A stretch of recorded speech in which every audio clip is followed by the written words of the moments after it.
Okay, hello and welcome to my channel. My name is Bob Hunt, and I am glad to have everybody that is here.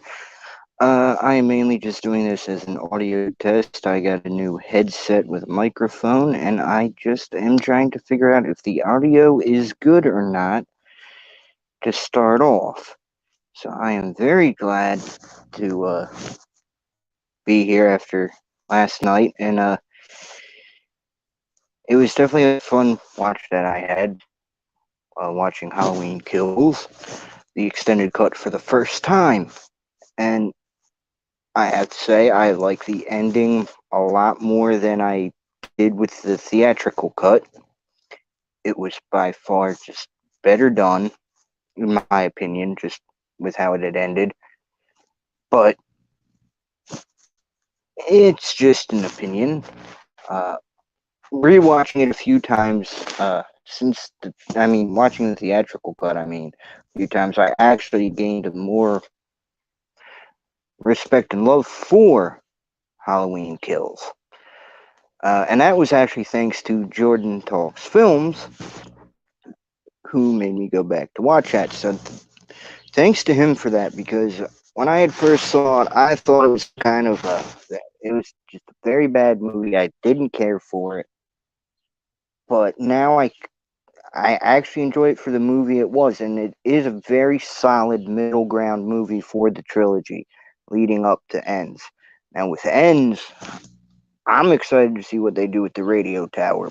Personally, I hope they don't use it to where they say they were controlling Michael through the radio tower. 'Cause that would just annoy me. And to be honest, I'd probably walk out of the theater at that point, because that is just the stupidest thing they could do, in my personal opinion, is make it be a radio tower that was controlling him.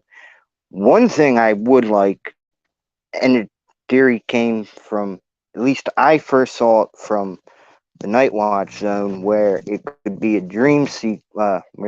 these three films are a dream sequence. And if it's written and done correctly, I definitely would love to see that, because I think it could make sense personally.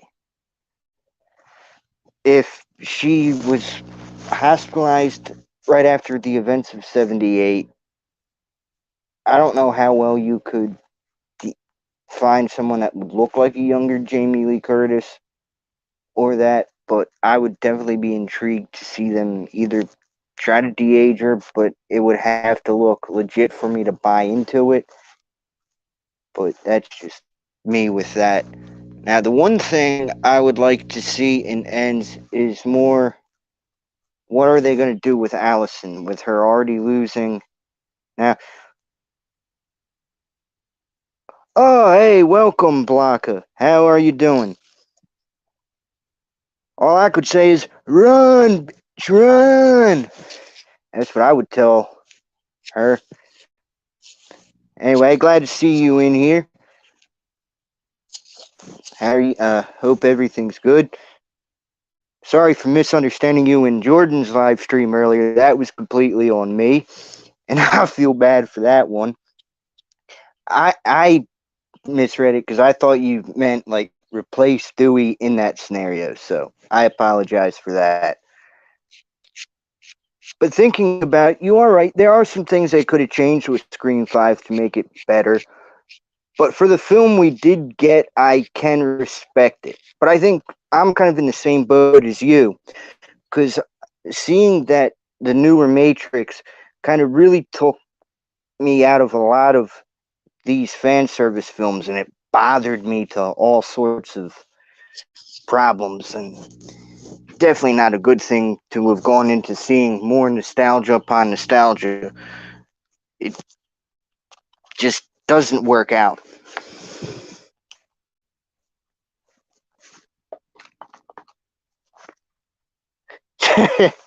Yeah, hey, the smartest people, man, were the ones in Scary Movie. I'll tell you, they knew what they were doing.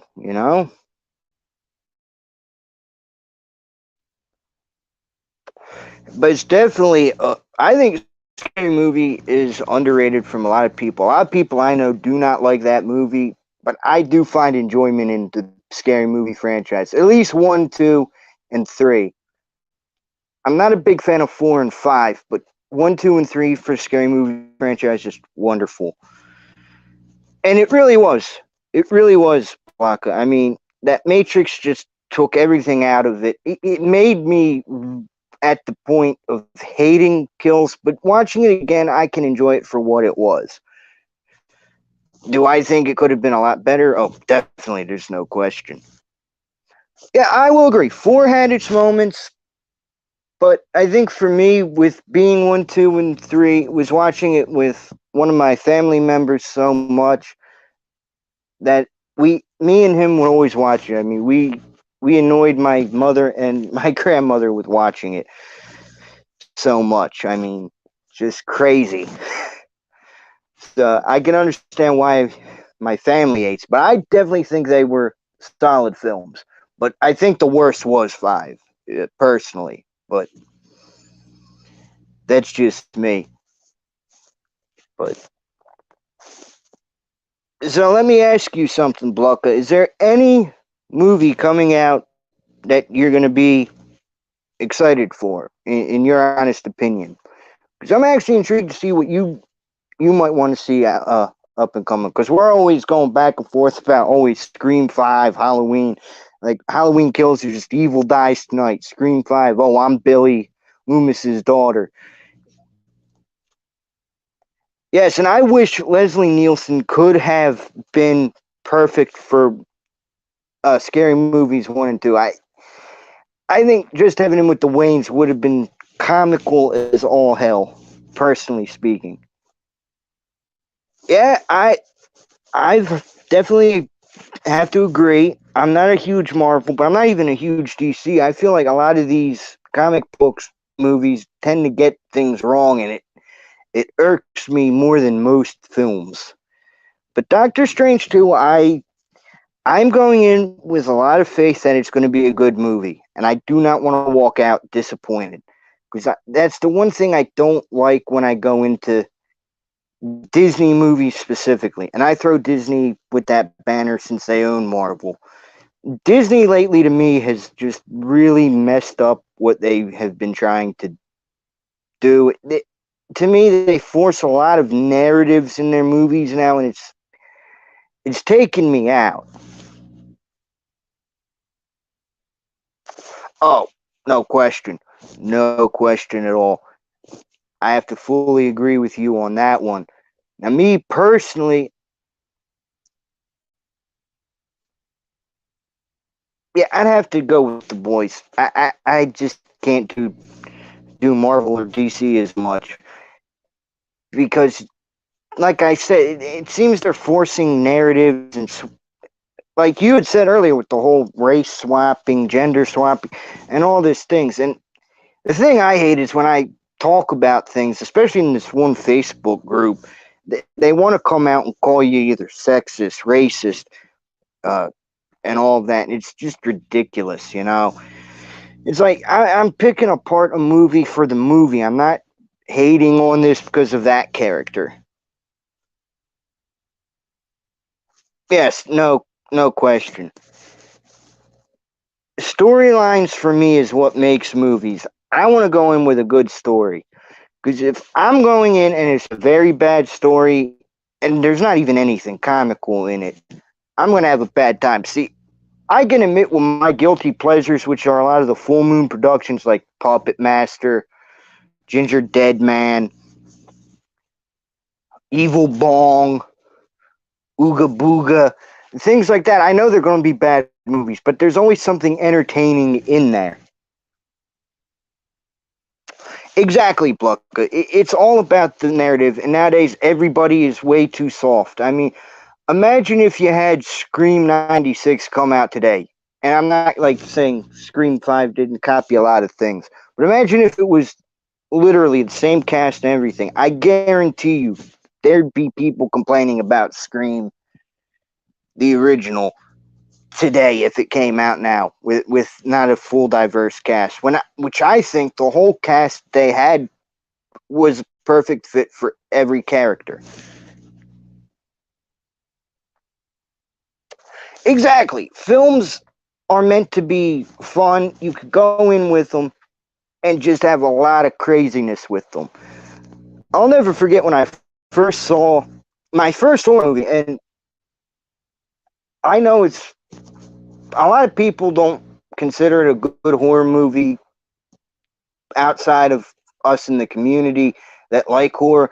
But my first one was Sleepaway Camp, and just it was pure fun to me trying to figure out who the killer was. But that ending scarred me for, I'd say, about a couple months. Because right after that, I had to go to a Cub Scout type thing, and it was a camping trip. And I was paranoid that there was going to be some killer on the loose trying to whack all of us off. Even because of that movie, I actually was terrified for a while of being at a camp away from my own bed and that, and it was just something funny. That wasn't the same lengths that it was in Sleepaway Camp where we had mixed family, but it was just funny. And I will agree, it is to an extent. The only thing I can defend with the Scream is it didn't, unless you sit there and pick it apart, which seeing you, I have kind of picked some things apart with that, and it bothers me, but it doesn't, because I'm going to hold off and see what they do with 6. If they do an exact carbon copy of what West did with Scream 2, then I'm calling them out on this whole narrative, because you cannot tell me at that point that you're not doing a narrative.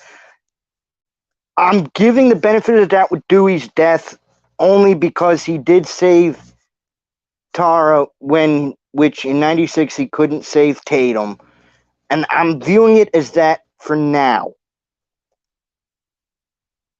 Because I can't, the only two I can say really benefited from Dewey's death or downfall, if you even want to go with that, would be Gail and Judy. Amber, I'm not 100% sure she did do the killing in the hospital. I don't think so. I know I have theories that it's Stu, but I also have been thinking about it, and part of me doesn't think it's Stu either. I think it was whoever was doing the calling in that kitchen scene, like I had brought up, because I'm sorry, it wasn't Tara. She was on with the crutches, and she can't be doing her stuff with that broken ankle or leg, depending what you want to say she broke. But I'm saying this now. I think Chad, no, because Chad would be too hurt as well. I mean, he could be doing the calling, but I don't. It could be Chad and doing the calling, because if he's staying on the ground, no, because he chucked his phone. So it couldn't be Chad in that scene either, because he had chucked the phone away and he'd be too hurt to crawl over there, unless it took the time. But because Liv didn't say that he had his phone on him when she had found him. She had just found him. So there's so many different routes they could expand on 6 to not do their whole problem I have with being woke. Now I got myself thinking too much because now I'm thinking about that. And this was just meant to be a short audio test for people to tell me if the mic is good. Now I'm going on a rant here. Oh, Blanca, I got to give you a lot of credit, man. You make these streams all fun, man. Because I come in, even like I was with you.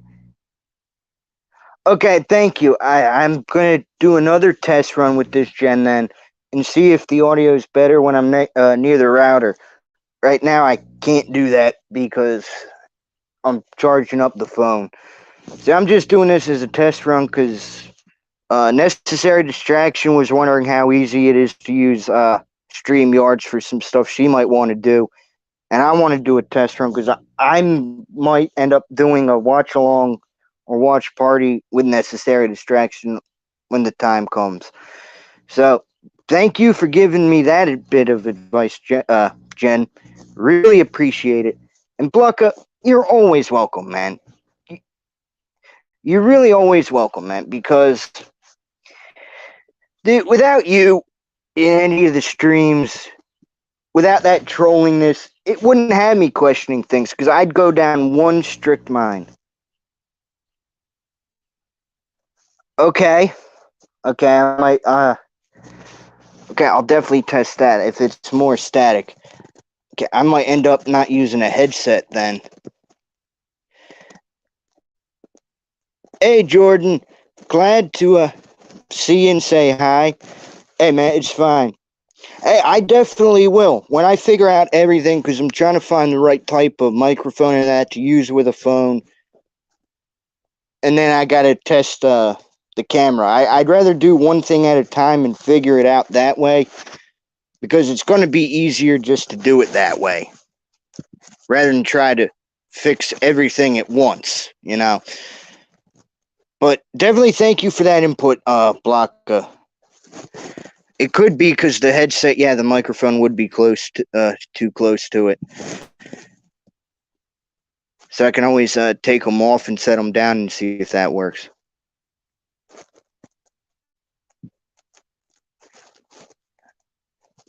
See you, Jordan. Be safe out there and hope you have a good time with wherever you're going to. And I'll definitely be seeing you again in the streams up and coming. And I'm glad to see that you're here. Exactly, Blanca. It is. Well, no, I'm never going to ban you. Now, unless we get personal, then that's another story. But I might bite back at you. I mean, I'm too much like Crowley from Fallout 3. I might bite back. But it was glad to see you in here, Jordan, and glad to have talked to you for a second again. Oh, come on, Blanca. We all know it's going to be Tyga and Buster Rhymes that goes after him. It's not just going to be Tyga. We know Buster Rhymes is looking to get after him because now he wants him in ends. Just to get killed by Michael. So glad to see you both there. But yeah, like I was saying, no, people do take everything too personal nowadays. I mean, believe me, you could have blocked me just for misunderstanding you earlier with the whole Dewey thing because I really did misread that. I thought you were talking about him being the estranged father of Tara, and I'm like, man, but that make him a creep. Exactly, Blanca. Jordan would turn to them and say he's Joe Grizzly.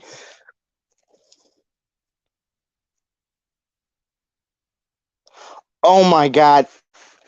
I felt so. Oh my God. This morning waking up, at first I thought it was just my typical allergies, Jen. But then I realized that whole 5.5 hour stream, I did not get the right amount of sleep. And I couldn't even talk much in Night Watch Zone's stream. I was just out of it even waking up. And I felt so horrible because I was trying to have a conversation. Just some things didn't work. But no, it did. I really did feel hungover last night. This morning from that. But I'll tell you, it was a lot of fun last night because it opened my eyes to some different things that I brought up in other streams. Like I said, I didn't notice Michael was kind of setting up his victims as art until I was kind of seeing it last night. Like, I didn't take too much notice in that one scene, which I do not like to really talk about, but with the elderly couple. I didn't take notice at that, but then I saw the park. And with the park, you see how he kind of set that up. And then with Big John and Little John, he saw the picture and he kind of replicated that picture. It kind of dove into that character a little more to where he has that sadistic art form. Yes, you did. I was catching up in a lot of that reading on the posting, and I have to agree with him on kind of that one. It definitely makes sense. I don't block people even if they buy. I just keep it exactly because if you engage with someone, sooner or later, stubbornness is going to come out, and somebody's going to lose.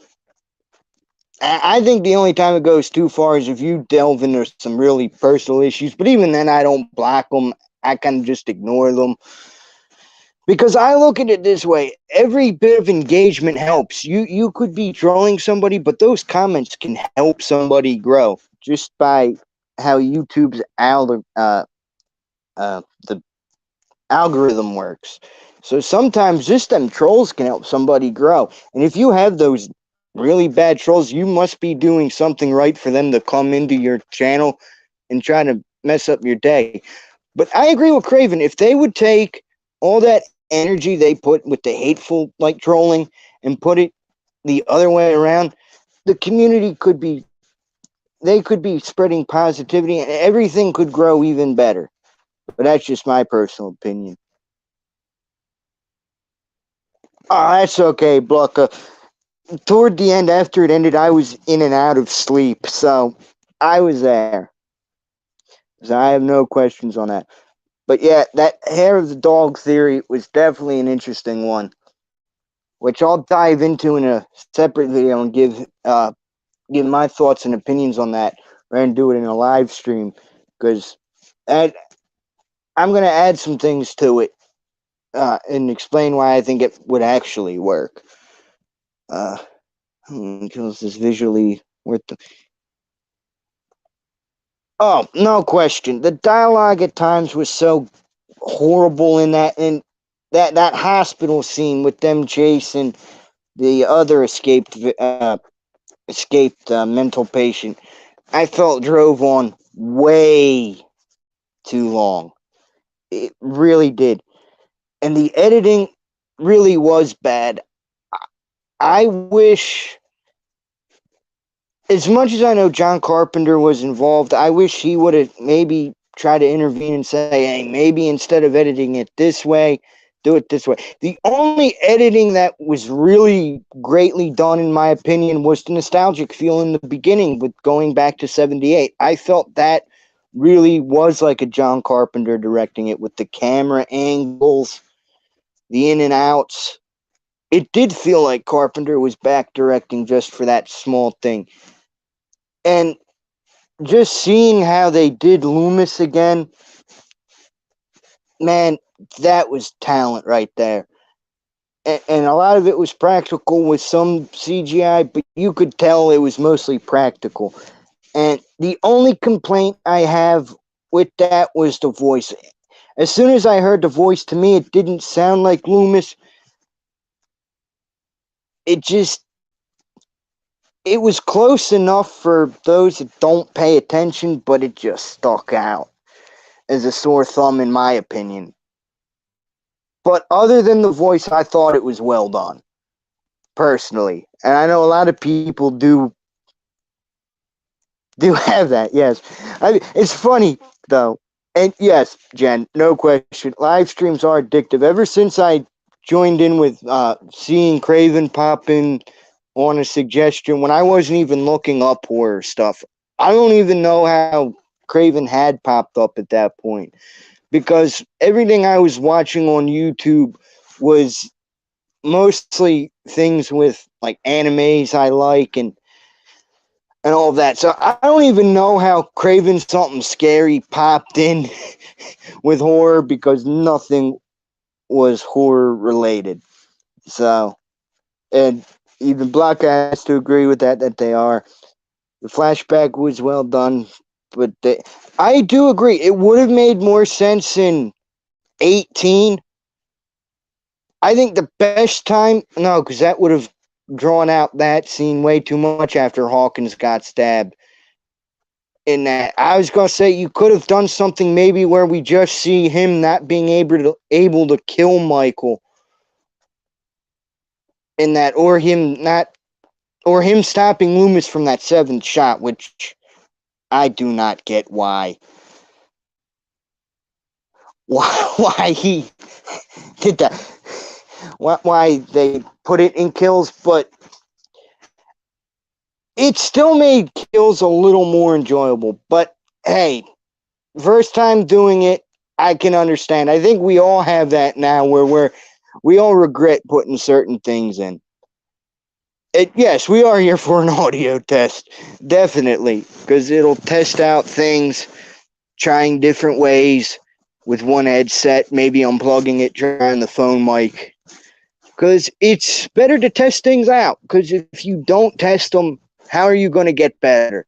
And that's why it took me so long with the other thing. Because that headset, there was no way to adjust volumes or anything. And it became, I was trying to edit things and I came into low and it was just bad.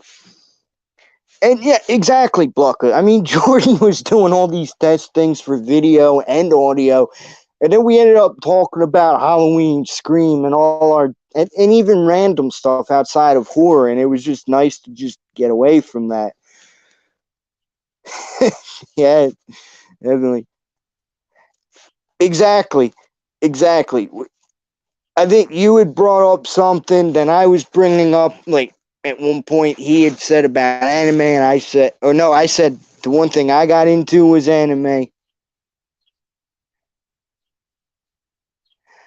Yeah, thank you, Blucker. Like I said, trying this out is definitely going to help me because I do want to be a part of other live streams, have fun. Because seeing everybody from Craven to Jack Stannis, and I got him. At first, I was a little iffy with everybody in the live stream because of a Facebook group that I had been a part of. And like the minute you disagree with somebody, they would just attack you. And that's the one thing I can say. I like the Motive and Screen Fight because I can relate to people being toxic like that. Yes, yeah, the internet will have that occasionally. But hey, never forgetting that one Jack with Craven and Jack Stannis, man. That one freeze frame, man, that got me because that freeze frame made me think, man, that's like the face of a killer. And talk about how we made him seem like that one thing because he wanted to see it made me think like, oh, here we go. He's going to talk about wanting Michael to be something a lot different, and you could see that smile. But that's the thing I like seeing everybody in the live streams. You could see the passion there, and being a part of that first time I joined Craven Something Scary and Fate Decided and the Lethal Collective, seeing how everybody was a family made me more comfortable to do things like this. This isn't something I could easily do. And before that, I had to stop one of my channels, which was a gameplay thing, because at that point I couldn't take it's not that I couldn't take the criticism, but it was just horrible trolling. And it wasn't even for me, it was on other people's live streams that I was a part of, and it really got to me for a while. And I was dealing with some things personal at that time, and it changed that.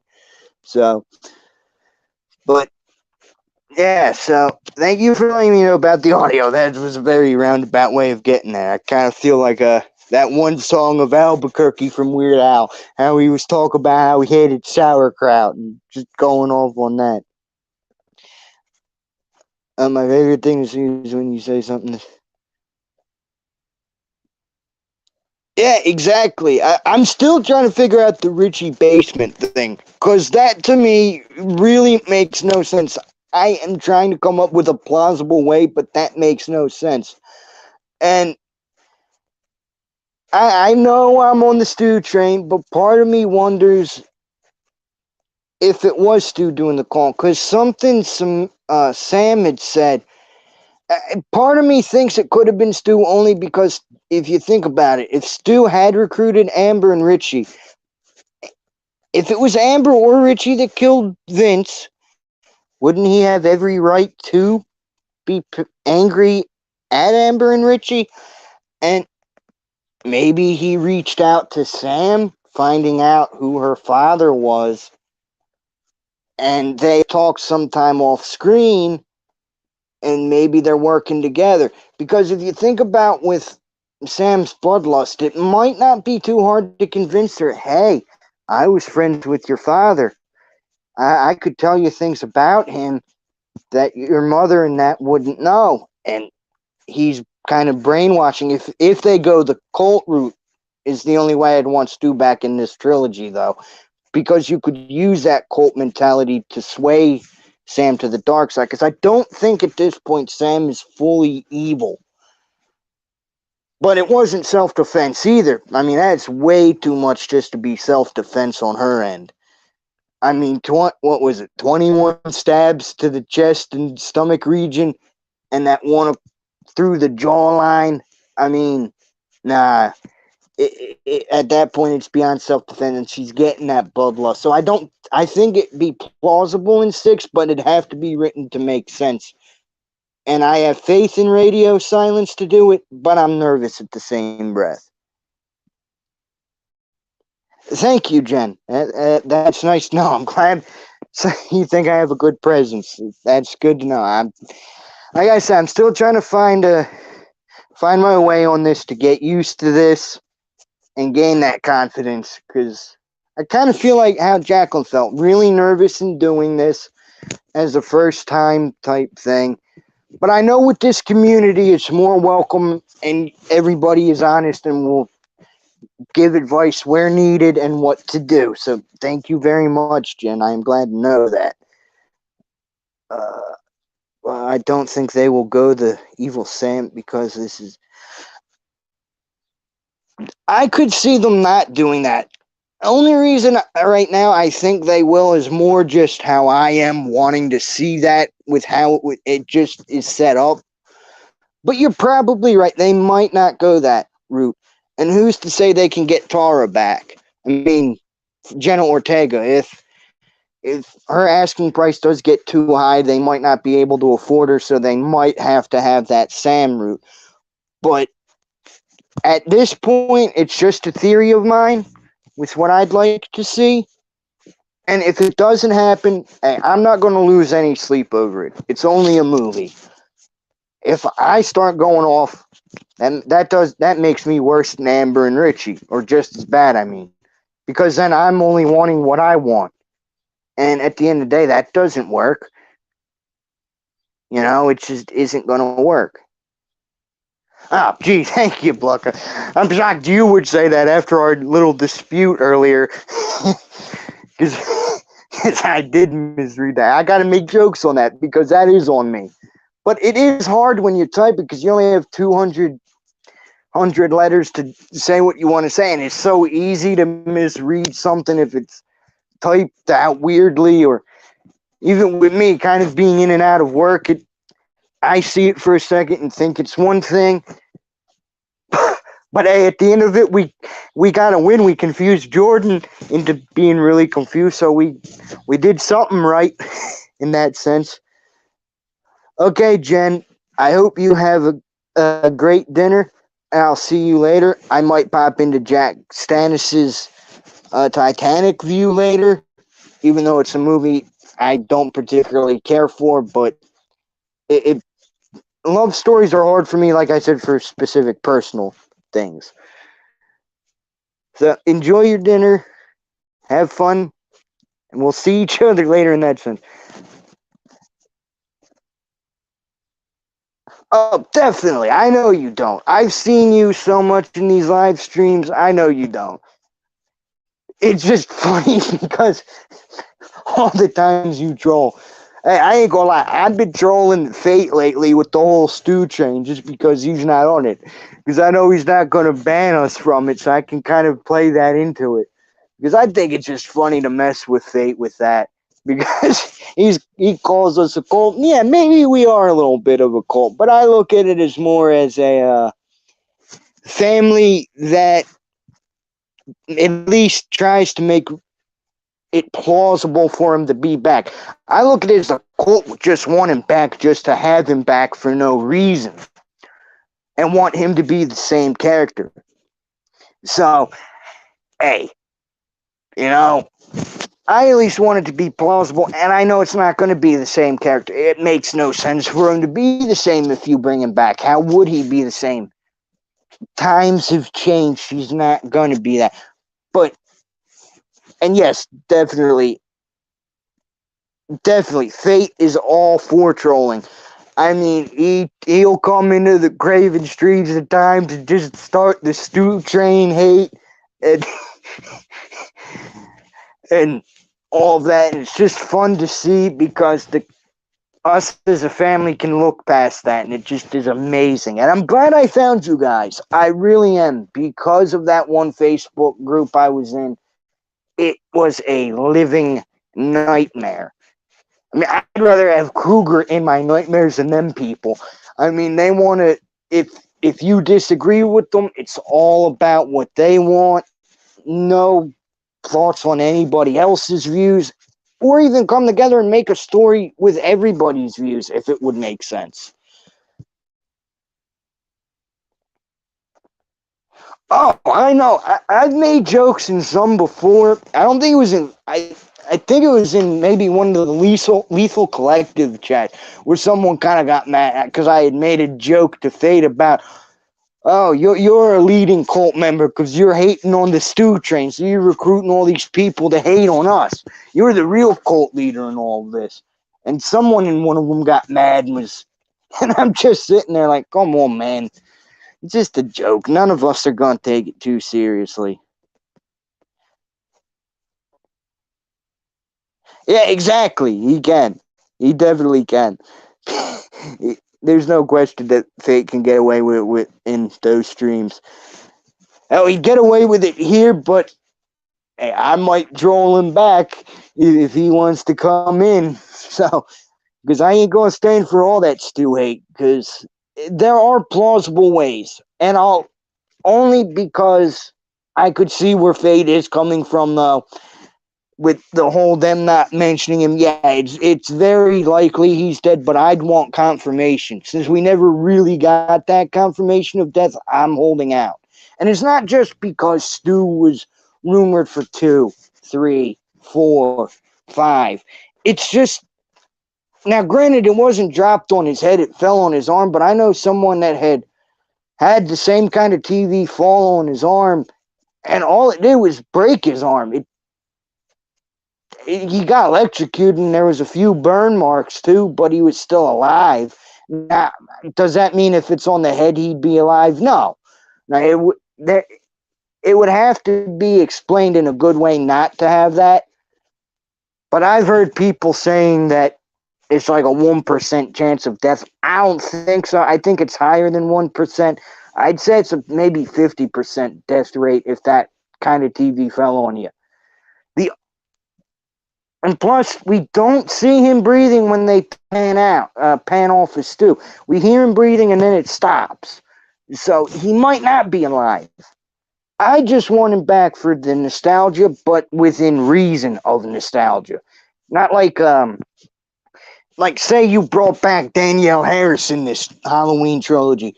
What purpose would Danielle Harris have to be in a Halloween trilogy with Jamie Lee Curtis if it's not the daughter named Jamie, which then you'd have to put in that whole ending of horrible cult trilogy because Jamie was involved. It would be stupid.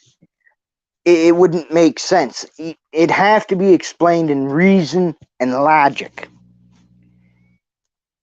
Well, here, I don't care if you swear in the chat or not. I have I ain't gonna lie, I cuss a lot, but when I'm doing live streams, I try to tone that down because you know how YouTube is, and if one person comes in and complains, then it could mess everything up, and I'm just trying to start off the ground.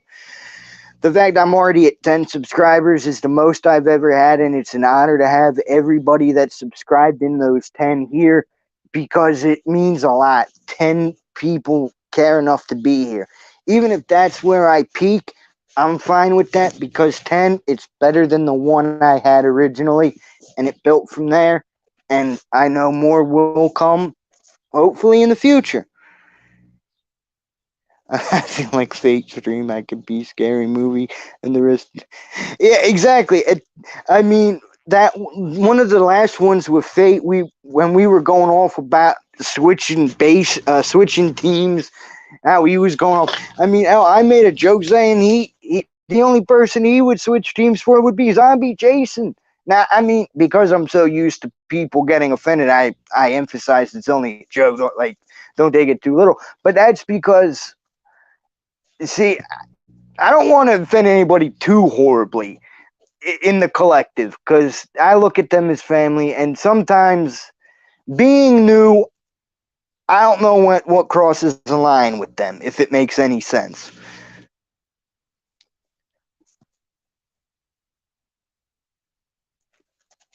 But it made sense though in that stream. I was gonna say I didn't hear them, but it made sense, especially with 2 more than it did with 4. 2 made sense. He'd be recruiting for a cult while he was in jail, and then in 3, if they had him come back again, he would be leaving. So I could have seen how you were wording that with 2 making sense. It might have been dummy, but it would have made sense. 4 though, 4 did seem a little odd. That's why I said I never heard of that. That didn't sound real in the street. But hey, I've heard weirder things from people. Okay, yes, he was Bluck as far as I had known. But but I know he's I think it was Wes or him or Matthew Lillard himself that said in that little cameo he was in Stu. But part of me always wondered, could they just be leading us on for what would have been in 3 by saying that? Because if you think about what that original script was Stu, but it wouldn't make sense because he was in prison, that Stu would be out. But I always wondered, could that have been Stu when I had first seen it?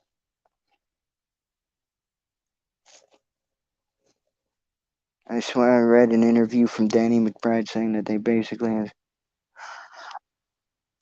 I wouldn't be shocked, but part of me, and I will admit here, because it was the first Halloween I saw with my family, even though it wasn't out in theaters when I was born because I was 95. Even though I'm 20, well, I'm technically 26, but because of the end of the year being 27, I have to say it earlier. I will screw up my age. But with that being the first one I saw with my family freely and felt more in a safer environment than with just friends and no parents, I always felt that Halloween 4 itself was one of the better sequels that we had gotten until, I'd say, Halloween 20 years later. Even though it's lower in my rankings, I appreciate what Halloween 20 years later was, if it makes sense. Yes, although I thought the original quote was, if they build it, they will come. But you could be right. I haven't watched Field of Dreams in a hot minute.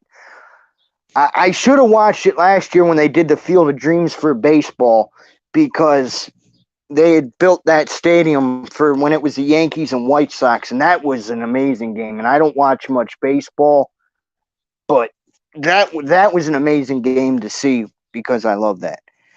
Yes, he was. That's why I said when I first saw 2, before I heard any, even when I saw 3, I didn't hear the rumors quite yet about Stu was going to be in prison.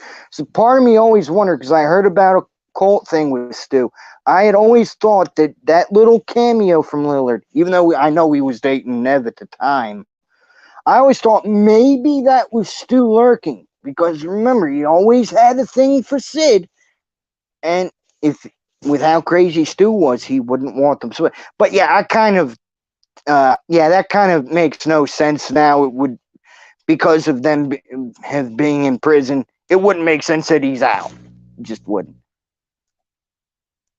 Exactly. I know it won't be. But if they do that, part of me would rather them have Danielle Harris actually be in it as an older, well, obviously older. She ain't going to be a little kid anymore. Have her, if they do the whole passing of evil, if you want to go into a trilogy again with Jamie, maybe have that, but it wouldn't work in my opinion. I don't see them doing the passing of evil in this one. So I don't get why they'd want a Jamie spin-off character, because to me it wouldn't work. Because to me there's only going to be one Jamie-esque character, and that's always going to be Harris. Like, if you were to try to replace and put in a new Rachel-esque character, I'm sorry, it's not going to work unless it's Ellie Cornell. See, I've always been biased with those two, with Halloween 4 being the first Halloween movie I saw. But Halloween's always going to rank number 1 on my list because it's a classic. not the first one I saw, but it's so flawlessly perfect in my opinion. And that ending was just perfect. I mean, you can't get better than thinking that he's dead and then just panning back and boom, he's gone.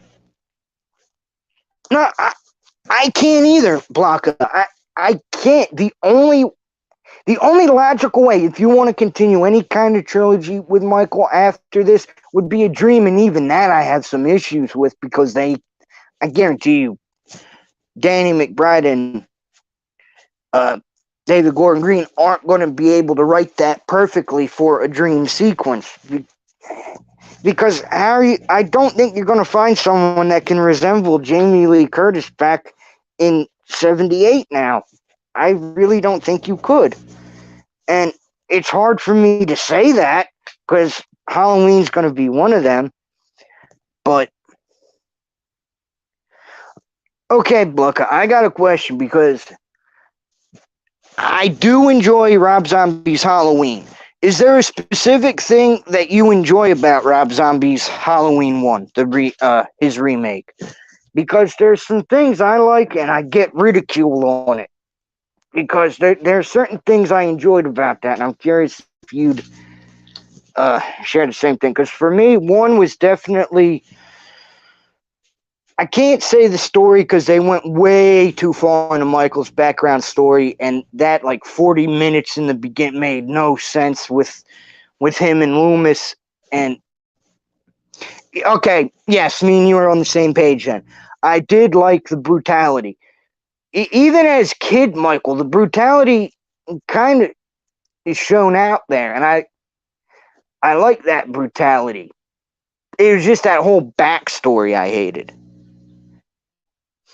Yes, I hated that. And the only thing nice that they did personally within that whole opening sequence was explaining how the mother did die, because they kind of I think they didn't really reference it much in the original, so I'd have to go back and watch it because I'm forgetting now and I feel like a dummy. But I don't think they referenced if the parents had died in the original and that, because they never went and showed them again after we see the pulling off of the mask as young Michael. But no, the brutality by far has to be the best thing.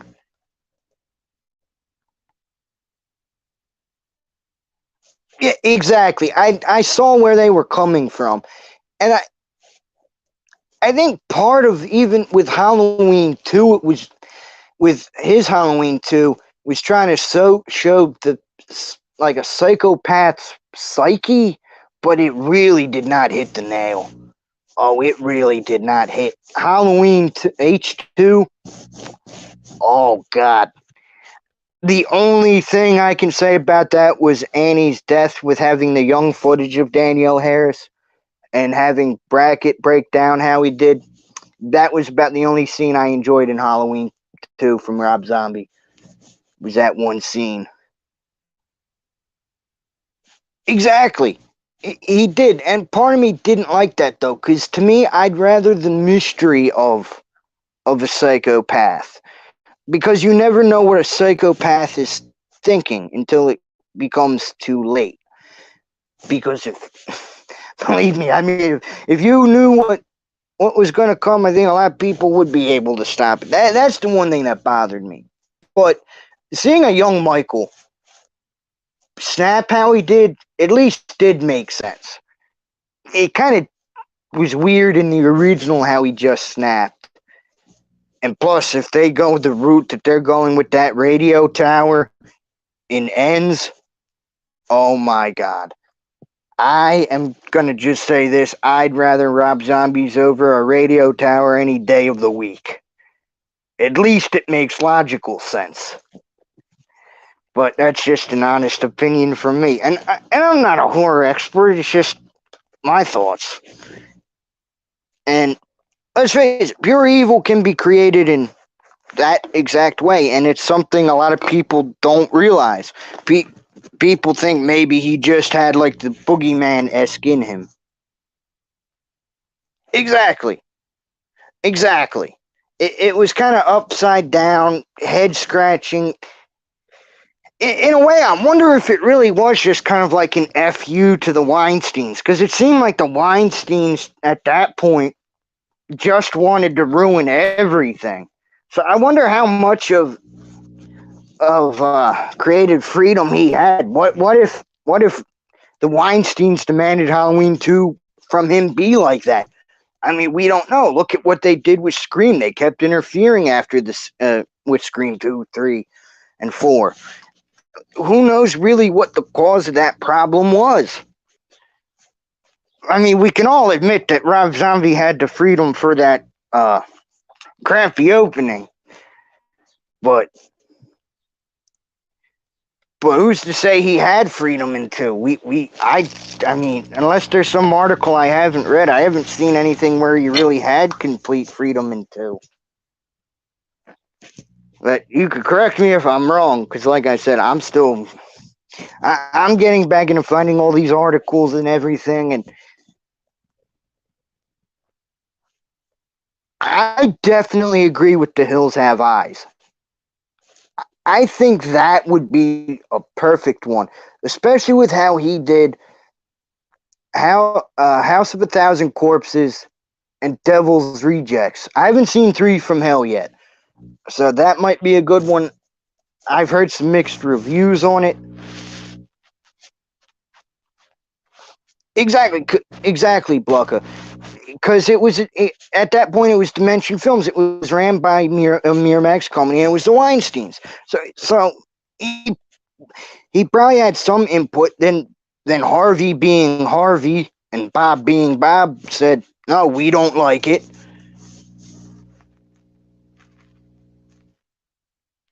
I mean, yeah, there are people that want to see it. I don't want to see any more Texas Chainsaw Massacres personally.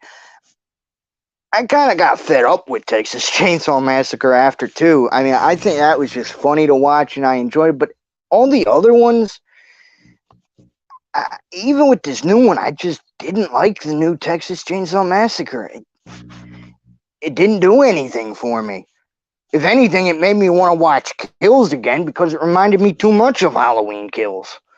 So, I mean, it's a bad movie, honestly. If you're gonna make a movie like that, don't make me want to watch the different movie.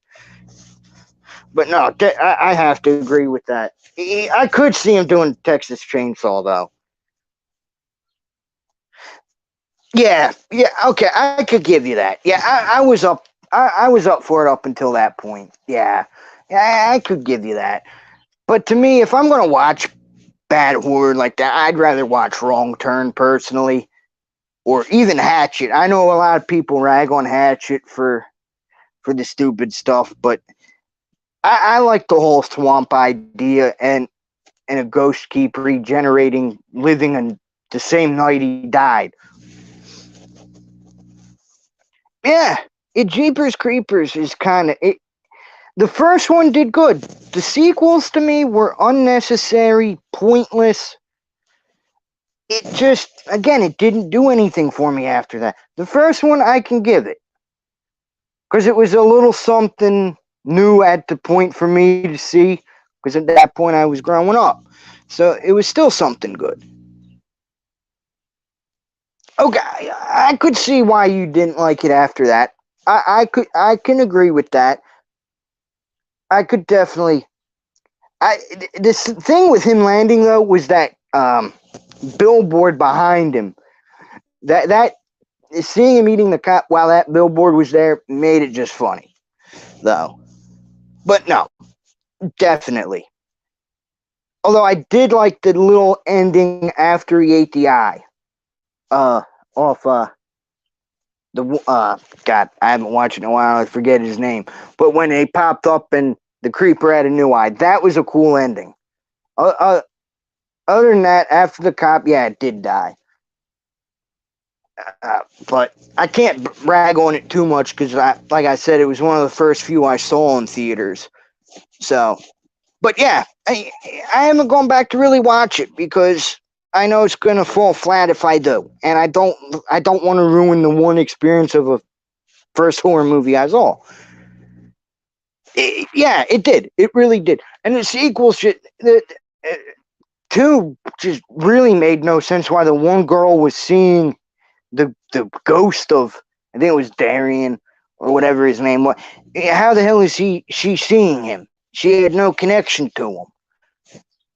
I'm sorry, it made no sense. And three, I couldn't tell if it was a prequel to one, a sequel to two.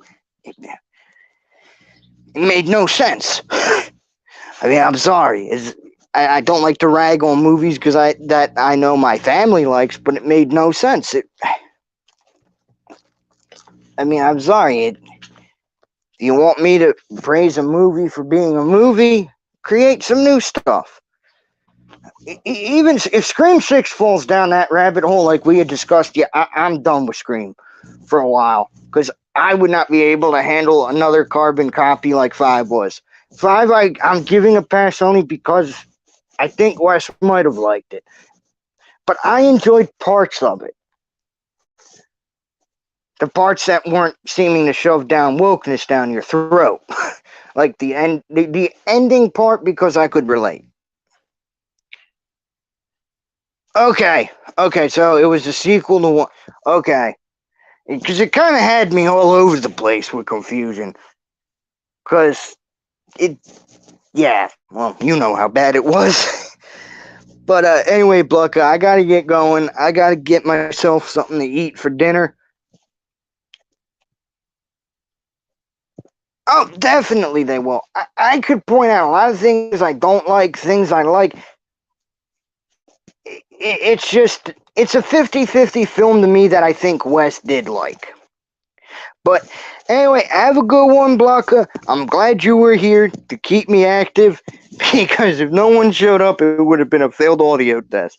So next will be coming some facial camera stuff. Not a full face reveal. I'll probably wear like the Craven Something Scary mask I got. I don't want to do a full face reveal yet. I want to do that more around like 100 subscribers. Just to keep people guessing what I might look like. I'm kidding. People already know what I look like, but it's more for an actual video that I want to hold off doing that because I got to build up the confidence first, you know? And when I have like 100, I know I've done something right. So have a good night, Blucka. Hope to see you in another stream up and coming soon. And peace out. Love you, as always. And just remember, keep it safe. Oh, definitely. Oh my God, yes, Blucka, that would be entertaining. Because I could go on about wanting Jill and Stu back, or just wanting Stu back. We could annoy each other. But see it, stay safe, and we'll talk later.